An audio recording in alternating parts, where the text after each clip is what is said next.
चुनावअघि बालेन शाहले भनेका थिए, आँखा हेर्न पर्दैन, काम हेर्नु होला। म धेरै बोल्दिनँ। धेरै धेरै धन्यवाद। सुदूर अब दूर नाइ, झिक्कै झिक्कै माया तमलाई। I love you. तर सुदूरपश्चिम अझै पनि टाढा नै छ।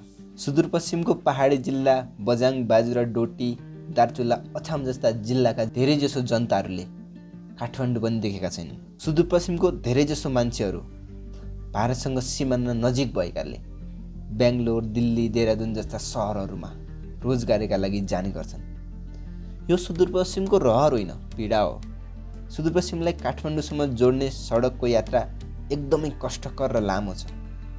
सुदूरका पहाडी जिल्लाहरूबाट कैलाली या अत्रियासम्म आउनु पर्दा पनि झन्डै 8 देखि 12 घन्टाको समय लाग्छ।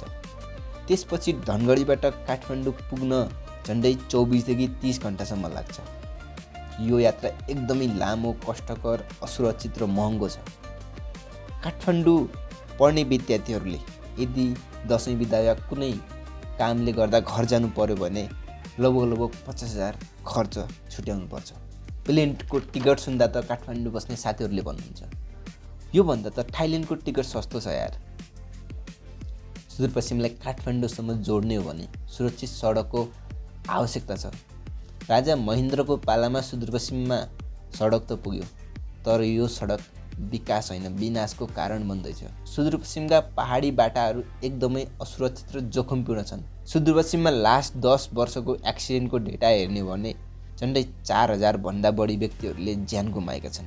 केही दिन अगाडि मात्रै दार्चुलामा भएको जीव दुर्घटनामा पर्दा 2 जना सरकारी कर्मचारीको घटनास्थलमा मृत्यु भएको छ, जसमा एउटा इन्जिनियरको पनि मृत्यु भएको थियो। र बैतडीबाट बझाङ जन्ती लिएर आउँदै गरेको एउटा बस दुर्घटना हुँदा एउटै परिवारका 8 जना सदस्यले ज्यान गुमाएका थिए। यो त केवल पछिल्लो 1 महिनाका घटनाहरू हुन्। सुदूरपश्चिममा यस्ता हजारौँ घटनाहरू दिन प्रतिदिन घटिरहेका छन् र हजारौँले ज्यान गुमाइरहेका छन्।